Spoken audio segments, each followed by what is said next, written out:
dust rises from parts of Lake Mead. There's been a dramatic loss. We've lost over 70% of the lake. Some areas are just unrecognizable to me. Lake Mead, a reservoir in Arizona and Nevada, is fed by the Colorado River and provides water for some of the largest U.S. cities and farms.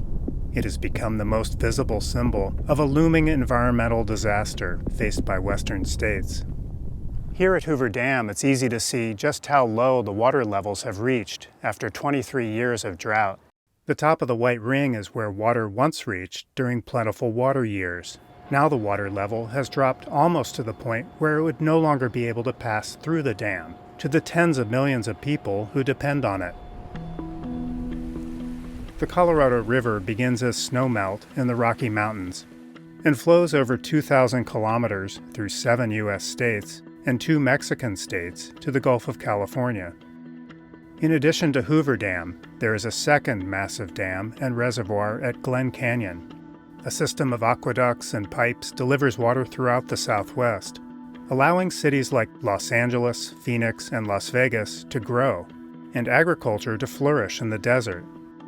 Use of the river's water is governed by an agreement between states signed in 1922 called the Colorado Compact.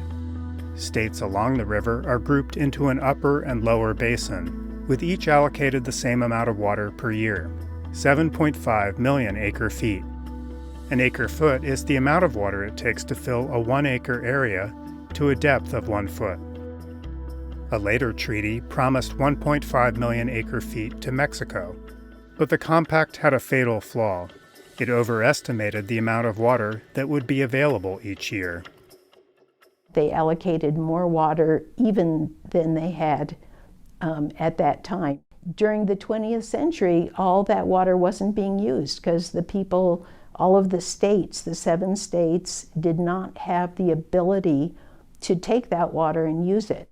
Since the year 2000, a mega drought has drastically reduced flows. Now they're calling it aridification, which means it's not going to go away. You know, we have to deal with this hotter and drier and more arid climate now. Over the past century, the basin states have successfully negotiated river allocations among themselves. But negotiations broke down in 2022, with fears that low water levels at Hoover Dam might soon no longer turn turbines or pass through the dam at all.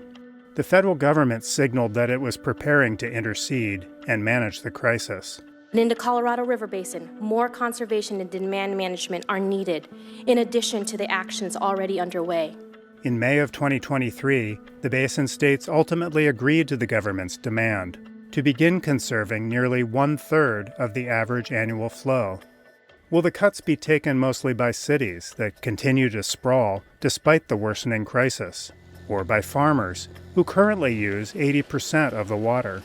And where does this leave Native American tribes, who continue to fight for access to water they've long been promised? Or Mexico, where the end of the river barely supports a struggling ecosystem?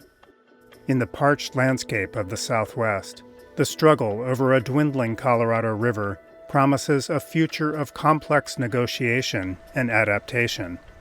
Matt Dibble, VOA News, Boulder City, Nevada.